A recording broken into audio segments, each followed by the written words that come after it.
Welcome to the Debrief. This is where I share my closing comments on topics previously discussed in the show. Now, after each recording, my guests and I often find ourselves continuing the conversation off air. There's always more to unpack, and sometimes important points get left out simply due to time constraints. What I truly appreciate is that these post-show conversations often signal that the discussion was meaningful and there's still more to explore. Joining me in this discussion is Ken Diaz, ASTA Executive Council, President of the United Airlines Flight Attendant Work Group. He's going to share his perspectives, as well as his closing out of his term as being president for 12 years. All right, stay tuned for the Debrief.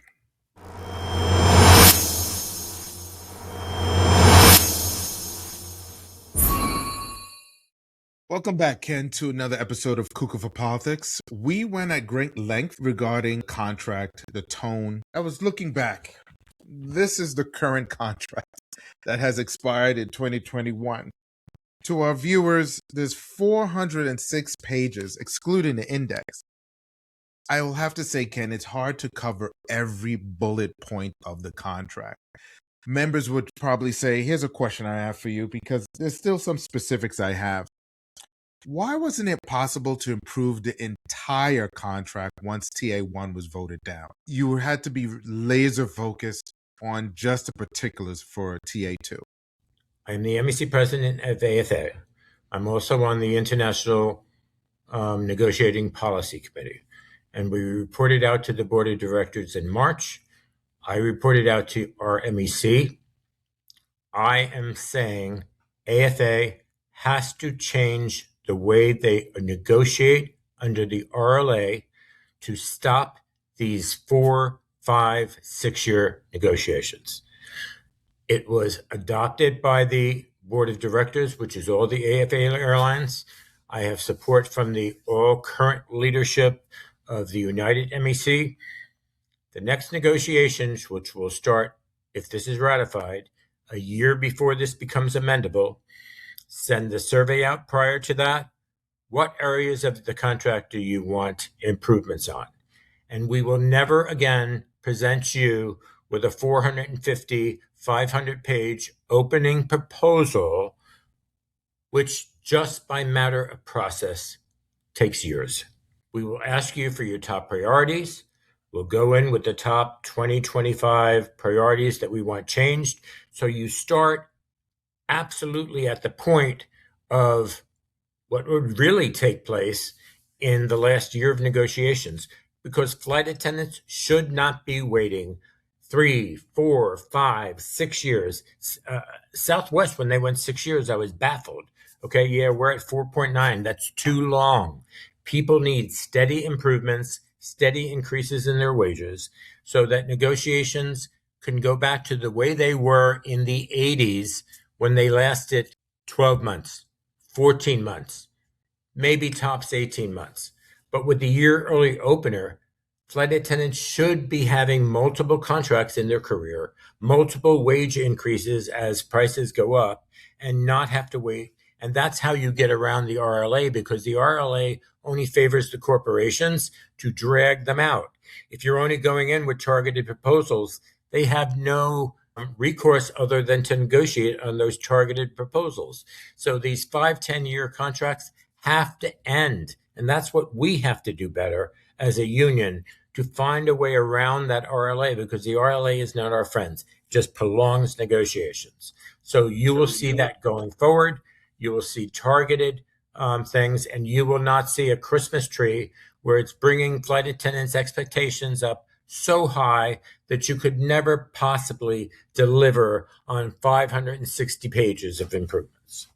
Those of us on the legacy side of Continental and United wanted to see a whole revamp.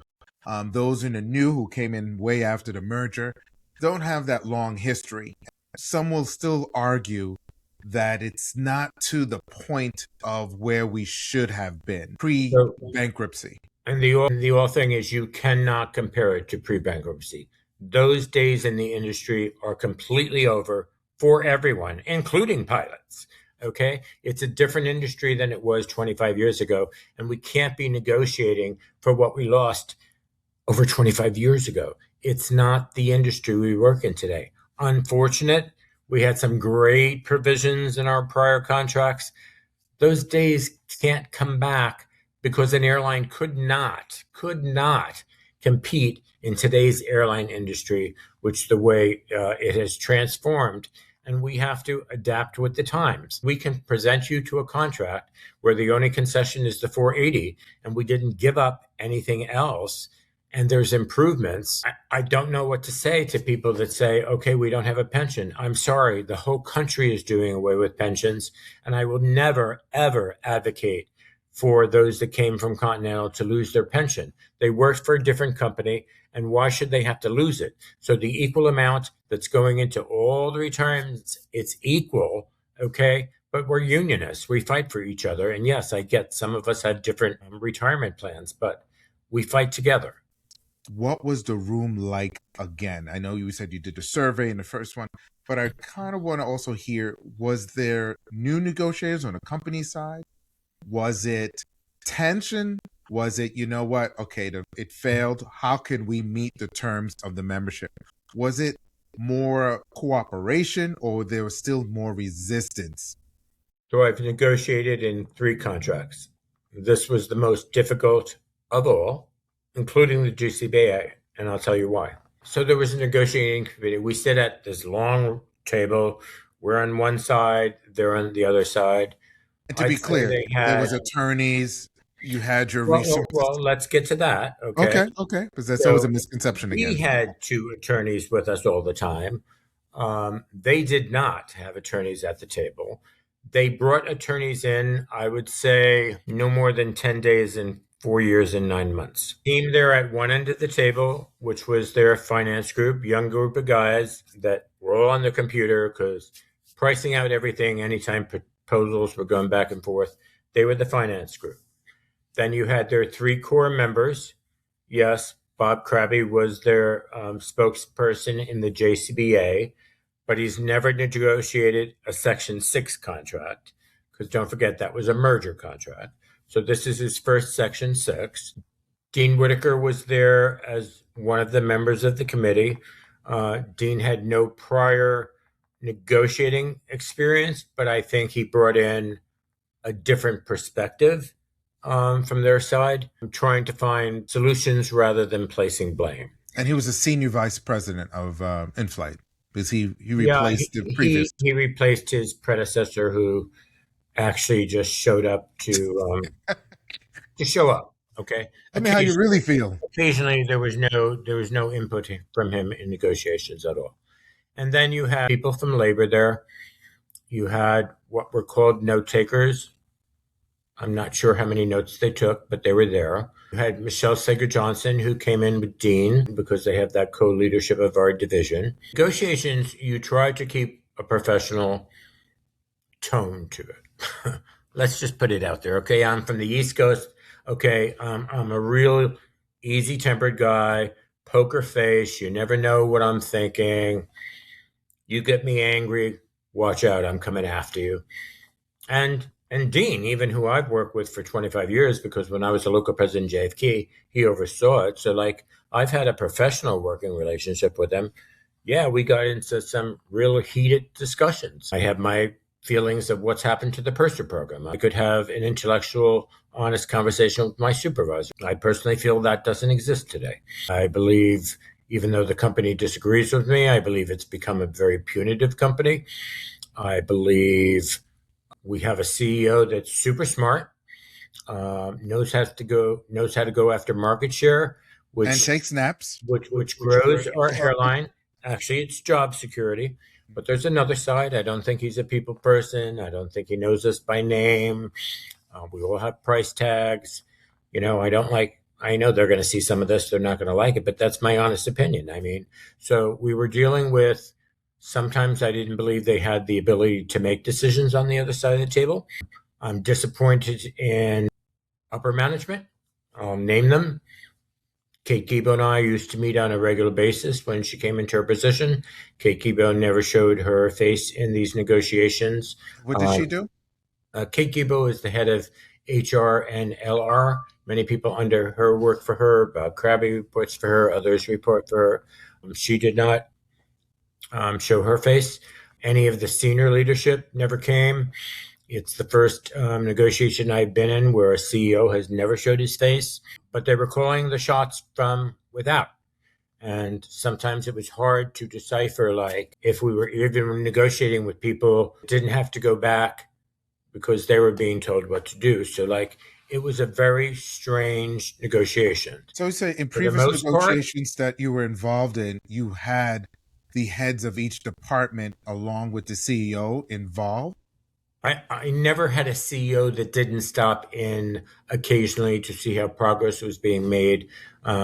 This management team never had anyone at that level. Actually, Bob Crabby reports to Nathan Law. Doug McKean from Pre-Merger United, that's the level.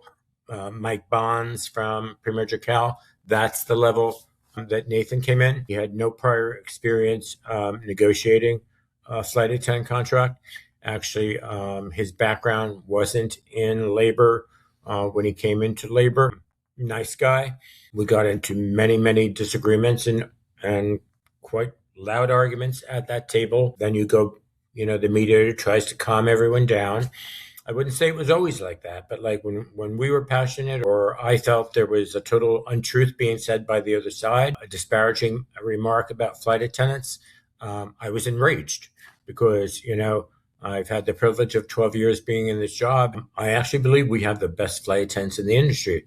If they're only given the tools and the support, I made it perfectly clear that if you're going to be a world leading class airline, it's not sustainable when your employees don't feel that. They're not connecting. Yeah, they kind of gave up reading how they're the best, and they judge by the actions, and they're not seeing the actions. I do credit in the short time that Dean and Michelle have been here. They have a high mountain to climb, but I do see some commitment to changing the way that they talk and interact with flight attendants. I know that's not going to be an overnight change, but like I have seen some positive changes since they've come in. I've seen a more proactive part in them. And I only wish because, hey, I'm 69 years old. I'm towards the end of my airline career. I want the younger generation and people that are still here to like come to work with a smile on your face, because you can't teach a smile. You just can't teach a smile, okay? Yeah, I know they tell you how to be polite and what to say to all our travelers and all that, but like they can't teach you to be happy. They can't teach you like, oh, I'm going to work. This is going to be a great day. And some of us had that in years past. I hate to hear when people tell me, this is just a job now. I just come and I do my job and I go home. That's kind of sad because it really doesn't have to be that way. Corporate greed has gotten so crazy. I mean, how much money do people have to make at the top to live a comfortable life? Because not for nothing, that's money out of your pocket, my pocket. You see the single mothers that are working here that are struggling. You see the people that can't pay their bills. It's not sustainable to be a world-class airlines if your employees, especially our group of flight attendants, feel that way. And like, I stressed that in negotiations. I stressed that I didn't believe everything was truthful that we were being told. I thought some of the costing on things we were proposing were over the top, but yet we got them down to some model where we were close.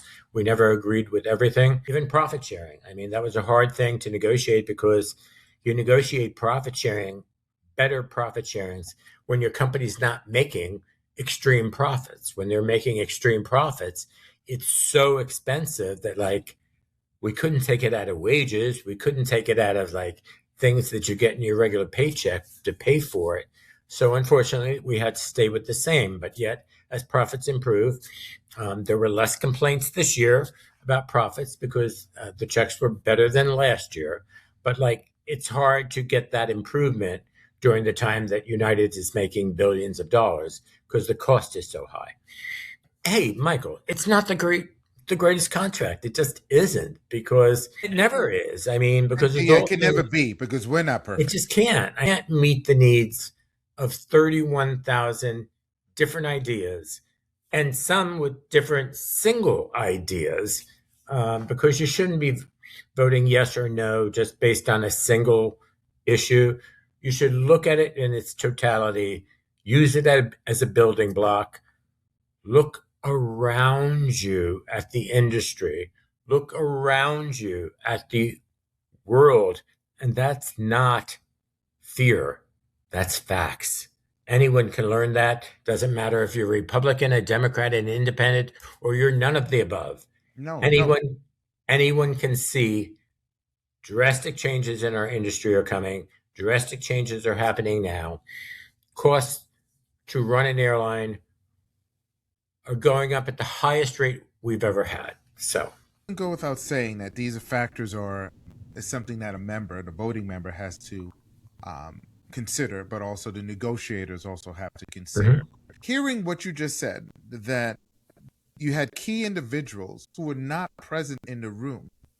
I don't know if they do that to our other family groups, like the mechanics, the pilots, the customer service. Oh my God, the Teamsters I just talked to the other day, they're making zero progress. I mean, zero progress? Zero progress, because they've entered in negotiations at a time where there's so much turmoil. I feel for them. Dan Akins, works with us. He also works with them. I mean, IAM is coming into negotiations. I mean, I think the world of Mike Clem, who leads their group. And it doesn't matter how much United made. They compare it to the competitors.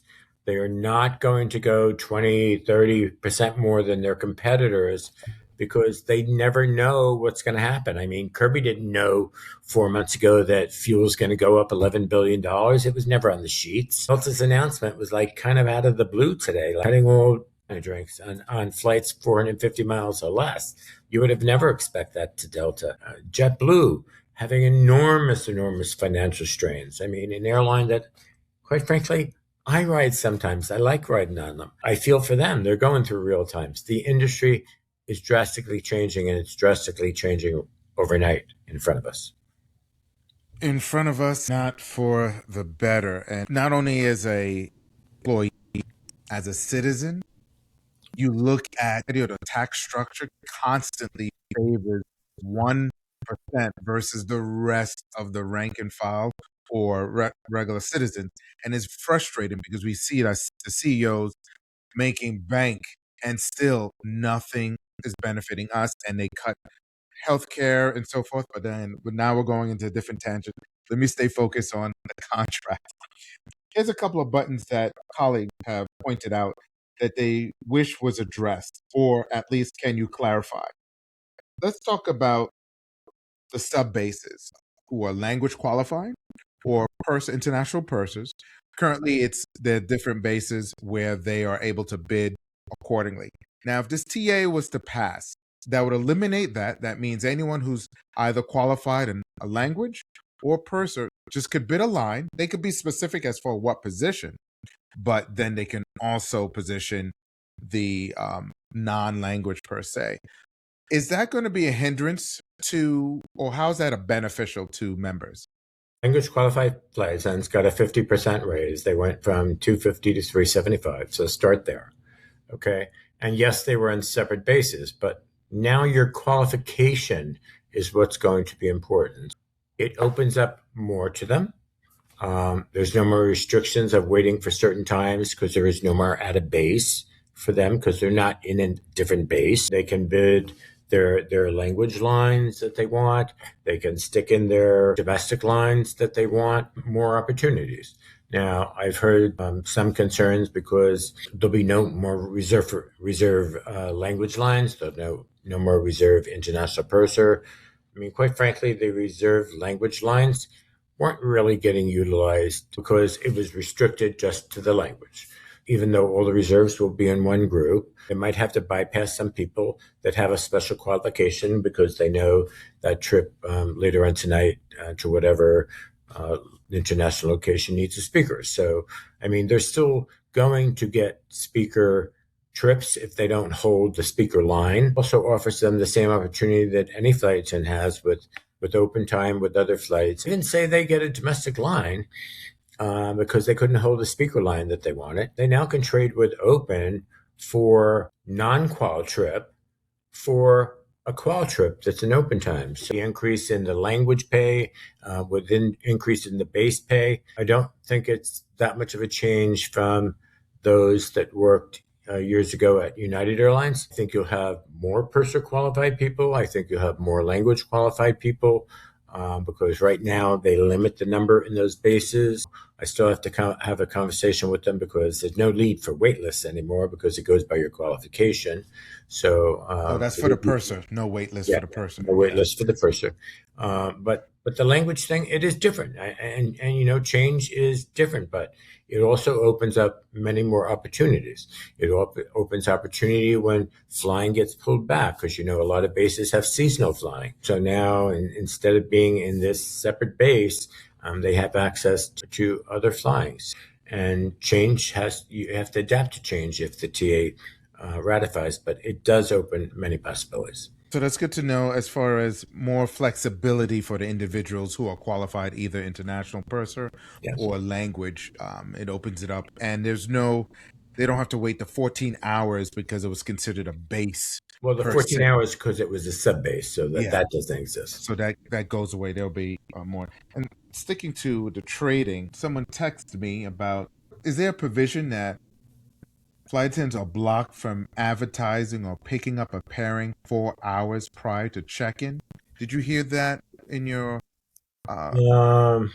because they're saying that sometimes you need a trade last minute. Why is there a restriction on the 4 hours?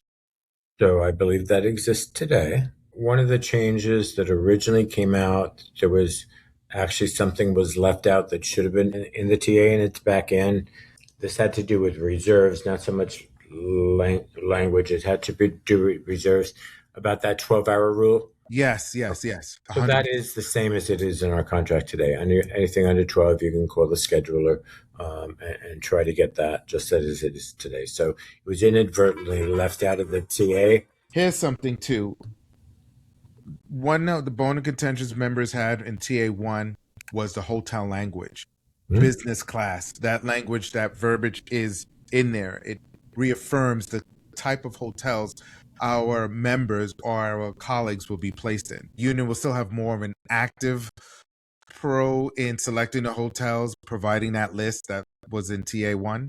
Much more active than exists today in our current contract.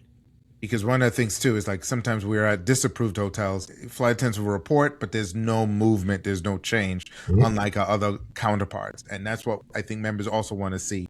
They want to see, okay, if it's disapproved, we write it out. There needs to be some movement in that versus waiting years. Yep.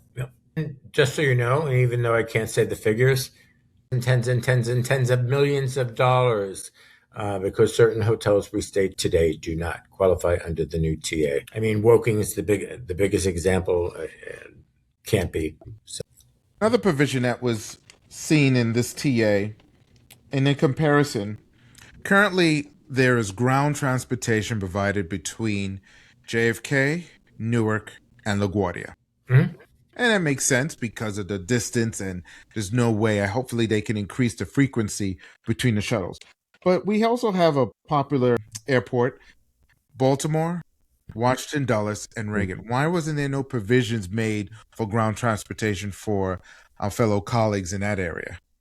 We tried and we tried and we tried. First of all, it was much, much, much more expensive than what we have going on in New Jersey and New York. Much more expensive. Not the same volume that we have up in the Newark area. We couldn't come to an agreement because it was cost so high. We had to move things around. I mean, you notice we moved vacation. It was important to get it in the contract. Originally, the company wanted to eliminate it completely because we had made such vast improvements in the red-eye flying. All of these things came with a cost. We were able to push them back on the retro increase in cost because to us, the explanation, it had to be higher. We shouldn't be paying for that because we're 9 months since the last TA. It was cost prohibited. We couldn't find out where to move something. The flight schedules were pretty different from what we had at LaGuardia. And at the end of the day, we just couldn't get them to agree. Well, I'm glad there was an increase in reimbursement. Yes. So that's good. I guess we can't get it that way. But I know those members who are flying those 3 airports on a regular basis, they tend to be junior, tend to be on reserve because of the operation. So this is where the cost would have been effective. For the history of that, don't forget, going back years, we were trying to make those locations their own base. We did get pushback from DC that they did not want to lose Baltimore. So it was weighing with new administrations came in. Yes, we want Baltimore. There's some of our flight attendants that are based on Baltimore. But unfortunately, in these situations, who suffers is when you get reassignments. That based in Newark, when you get reassignments, or definitely our reserve population, because they're just going everywhere. You always tell reserves, there is light at the end of the tunnel. You just got to stick it through. And that goes for any occupation. It's usually rough in the beginning for a whole host of reasons. Some of the incentives, improvements in our work, pay-wise, compensation, and you mentioned earlier about vacation. Why is that delayed until later? Because we never got the SIT provision and the red-eye provision because they were so costly. Once we pushed them to how much they were going to spend, and that's getting into the $6.3 billion in improvements, never, I'll repeat it again, never has happened in a flight attendant contract in history. But with that said, we had to move things to make sure we got that because those were big things in the surveys. And that's why the cost saving of moving vacation to the last year, and don't forget, originally they didn't want it at all to go towards that cost because they don't like to cost vacation in the last year of the contract because that's all they can charge us for. But it just keeps going on into the future. So the next contract negotiation, you can build on that. Or if you didn't have it, we'd be still going with this one that hasn't changed in so many years. So it was important to get it in. And the same thing with the meals. We had to go back to when we had the ability to choose our own meal. Somebody says, there's no cost to that. Think again. Millions and millions and millions and millions of dollars. Actually, that I thought we were overcharged. But since they made that, and we still didn't agree with that costing, even with our actuary, we used that, what we call the inflated cost that we were charged in TA1, and moved that, because don't forget, they wanted to go back to 19-hour layovers for hotels. They wanted to go back with downtown-like in TA2. So we had a lot of things to fight off that we didn't think were going to resurrect their head in TA2, but it was all a matter of where we could find the money. We were never going to agree to take it out of wages. We were never going to agree to take it out of actual compensation that you will keep going to get regardless of what happens in the future. I think I only have, 56 days left to my term. Well, no, let's jump. That's probably a follow-up. You've been around for quite some time. As you said in a previous segment, effective July 1st, you'll be back into the rank and file. You may have to do a CBT to what do you do again? But nevertheless, how do you feel as a union leader, your accomplishments and some challenges? Don't forget, an MEC president is a spokesperson of the union and follows the direction of the MEC, which is all the locally elected presidents. Been up to 18 when I've served, but I've served with 57 different presidents and 57 different ideas, 57 different styles, 57 different how you move forward. My job as MEC president is that any one MEC sitting at the table, and there's been 57 different individuals, you have to try to bring consensus to how you're going to get to the decision, because once the decision is made of the body, it's made. And then I have to carry it forward. Are there times that when the body made a recommendation against your opinion, and you were just like, I got to do it anyway, but like bite the bullet? I had to. Under our structure, I don't have a vote. Did I lead to conversation when they were making decisions? But even if it was a decision I didn't agree with, it's not about Ken Diaz agreeing or not agreeing. Actually, there's some things in the TA that I thought, personally, we could have fought for and got some more money for, but they weren't the priorities identified in the survey. So like you take your personal hat off and you have to follow the members first, what they put you to argue for. And believe me, all those members are saying, why isn't this in there? Don't think we didn't fight. We fought to the bitter end, whether it was the first committee, the second committee, everyone fought for what flight attendants were telling us to fight for. But you have that other committee on the other side of the table. And unfortunately, you have to get them to agree, and that's how you get things in TA. But I mean, some accomplishments that I see, and I'll tell you some negatives also. I started doing union work 25 years ago as a 3-year outspoken flight attendant that was mad at my union, thought we could do better, got involved. Grievance chairperson, secretary, 2 times JFK president, 5 elections as MEC president, even though 4 terms because we merged MECs. I was fortunate. I was elected in all those 8 elections I went through. My things that I look back on is I said we had such an ugly merger when we merged going back 15 years, 16 years ago. I always knew we had to get our groups together. You form bonds, you form friendships, and you kind of realizes our differences are so much less than what we want. Good job for our family, good health care, good work rules. The flexibility this job offers us like no other still does, even though the company tries to curtail it at times, but it's still, in my mind, one of the best jobs. Absolutely. Professions in the world.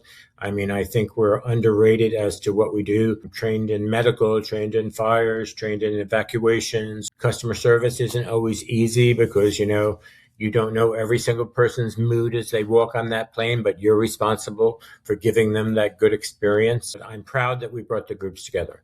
I'm proud that I led this union through the worst financial crisis that ever hit the industry. And I'm not talking about 9/11. I'm talking about the beginning of COVID. No one knew what it was at the time. No one knew where it was going. There were some difficult decisions that had been made with the information at the time. Sure, you can second guess quarterback years later. Were all those decisions correct? Maybe not. We had to make split decisions at the point in time where I do believe United came out of it as the most prepared airline to get back on its feet. That's absolutely true. I do believe there were influential lobbying for the bailout of the airline industry, which brought our flight attendants that were furloughed back. I do believe there was really difficult, hard decisions, but we came through it. And actually, we came through it as a stronger airline. And we did protect our members, bringing everyone back with the payroll support program. Yeah, I know there were a lot of hard feelings there. There were hard feelings on the vaccines. I understand both sides of it. We were forced with day to day, having meetings every single day. There was not a day off. I'm proud that I was the MEC president, got us through that with the help of bringing consensus to our MEC. I'm proud of our members that during very turbulent and angry things that were happening in our country stuck together for each other. I'm proud that professional relationships with those that I could pinpoint in the company that you could work with, because there's others you couldn't. People thought it was hypocritical that I called for the resignation of the leader of our division. I would have never done that if I didn't think that it was the right thing to do for flight attendants. And I did that, and I led my MEC into supporting that. Some things I could have done better, okay? When you got a management team in here that no one recognized. I don't care what subsidiary you came from, where you started your careers, what airline you came from.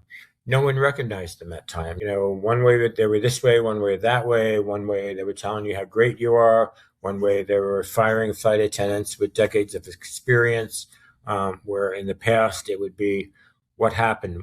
Why'd you go off the rails? Like, how can we get you back on? More coaching. I think the Life coaching happens. went away from supervisors. Yep. I think they became disciplinarians. It was disappointing to see. So there were so many fires to put out on my level. What we did poorly is we were so consumed with, and I will say one thing, and this is not to pat myself on the back.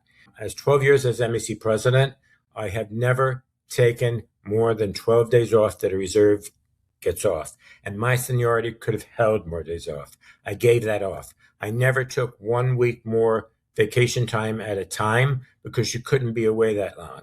Okay. So yes, I gave up a lot, but I knew it going in. I don't regret it. I don't regret it. What I could have done better is tell the story. I could have forced more communication. What do we do behind the scenes? What do all these committees do? What do all the hardworking volunteers that you never see out there in the public headlines are doing behind the scenes? And Michael, in every organization, is every member that's doing union work doing it for the right reason? You're hearing it from my mouth. No, no, no. Okay? And that's why members have to speak up. And if you see people not doing their job, you see people not advocating, then you have to make decisions that when you get involved in an election. Don't do these 30% participation and think you want change, okay? It's your union. Make the change from where you sit, okay? But also, don't always just be critical. Like, one thing I had to learn is all the personal attacks about me, that some of them were totally 100% false. Totally, but they don't know me. Some of these people are making the comments at my title, and I had to differentiate the title from the person, okay? I am the same flight attendant that came to JFK in 2006. I will never forget my JFK family. We bonded. We had disagreements, but we had each other's back. That I see lacking today. So I think if one thing we can do better as a union, communicate better, educate better, mentor better, get people involved better.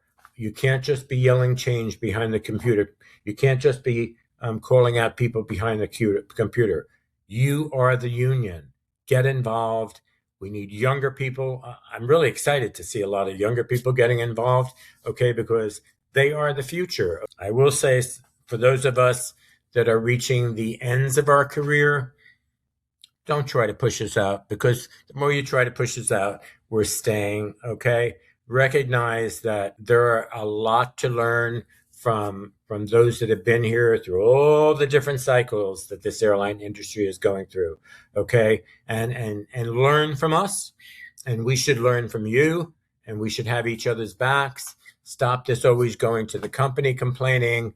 Go to your union, try to work it out. We have professional people that try to work out issues, because I've seen so many terminations where you thought you were going to the company and then you both ended up in trouble, and some without a job. So our job needs to be improved in negotiations, how we negotiate. Our job needs to be improved in how we communicate. And we need to take the time to communicate, because if flight attendants don't know what we're doing, they're thinking we're living these cushy jobs. And one thing I want to know, I've never been paid a different wage than a flight attendant. So whatever my seniority wage is, that is my wage as MEC president, okay? So when I look around, I see the thousands of flight attendants that are making more than me. I'm a little jealous, okay, because I've been away from my home for 4 or 5 days a week for the last 18 years. And that's why you're coming back on the line. The weight's been lifted. I want to get my life back. I want to be in the friendly skies with friends. I want to enjoy my layovers. But I wasn't perfect, okay? Nobody's perfect, okay? But I can still look in the mirror. As my father told me when he was a union president for 37 years and then passed away, he always told me, look in the mirror. If you feel that you were doing the best to your capabilities, fighting for your group of flight attendant, fighting greed that was happening back then, he saw it going back decades that it was starting, then you did what you could do.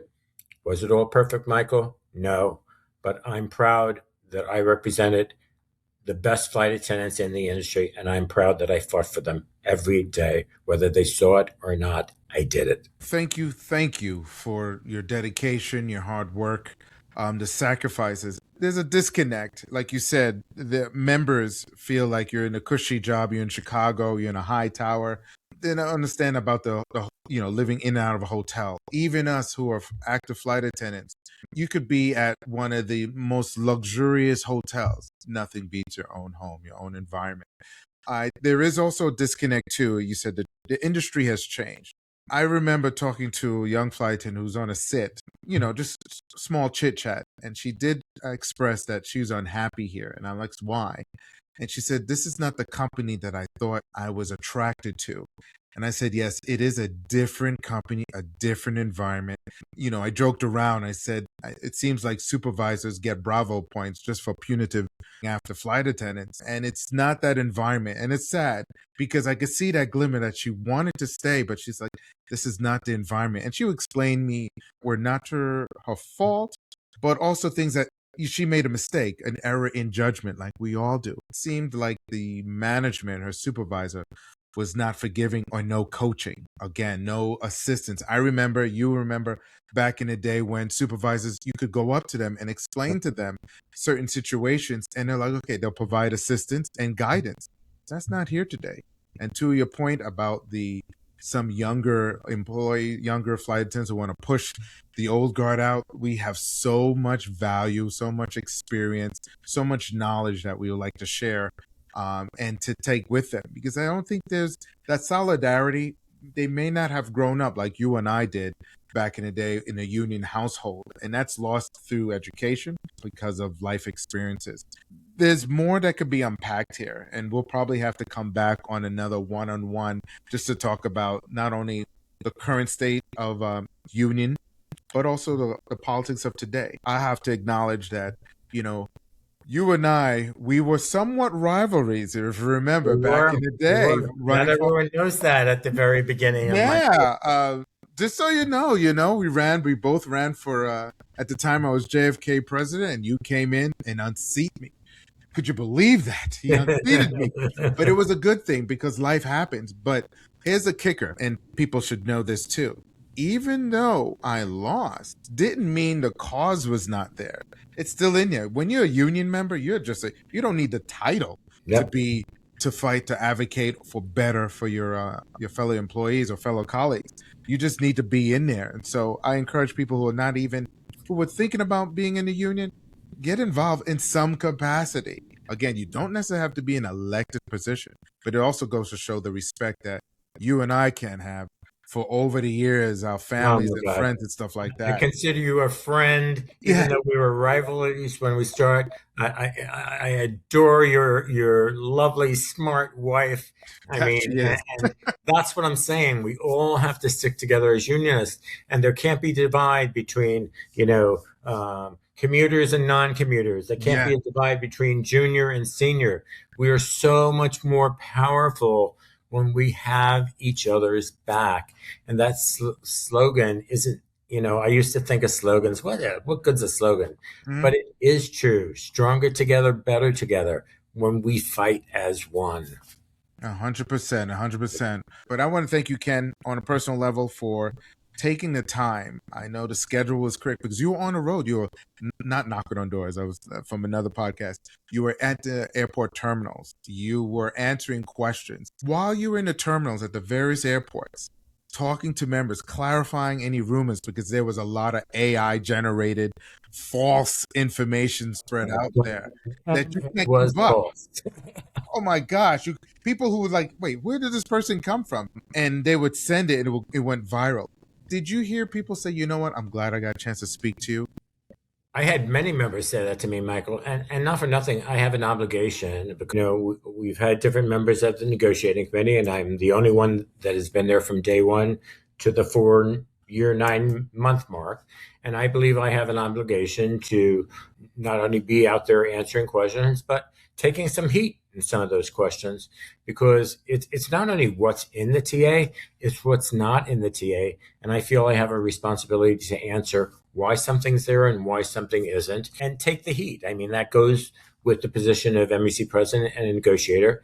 And, I'm going to be back out in Newark the end of this week into the weekend. And at home said, "You're going into the weekend? Like, what's going on here? I thought you were coming to the end of the term." I know I owe an obligation to answer questions because all I want people to do is make an informed vote. And remember, the voting closes at noontime on May 12th, which is next Tuesday, I believe. Yeah. On behalf of the membership, thank you, Gary, your husband, for loaning Ken to us for so many years. I'm sure he'll be happy to have you back on. He's over the moon excited. He's over the moon excited. And then when you get back on the line, it's different. It's totally different. Yeah. But no, by far, you're going to. But the phone won't be ringing all weekend long and all through the vacations. He's like really excited. So. Oh, good. All right, Michael, thank you for having me. I appreciate it. Now I got to get back to work too. Yes, thank you. Again, take care. Before I close, let me first say thank you. Thank you for listening, especially those who are tuning in for the very first time. I truly appreciate your time and support, and I hope you enjoyed both segments in Shift Change 2.0.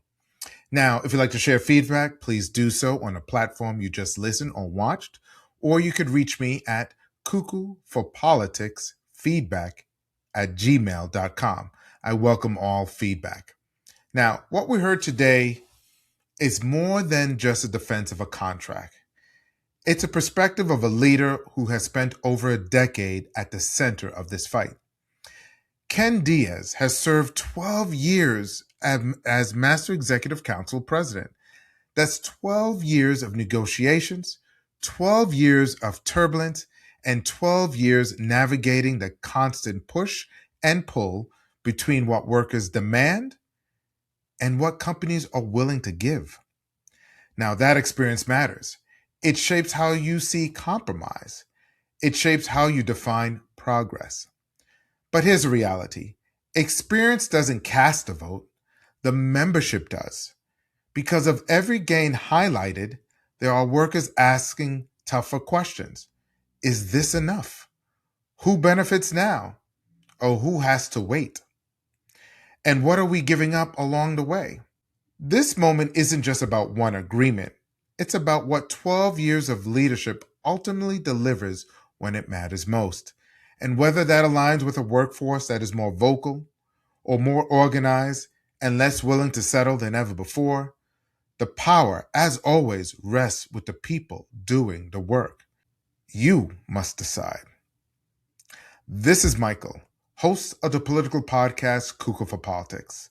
I just ask that you stay informed, stay engaged, and until the next episode, stay blessed.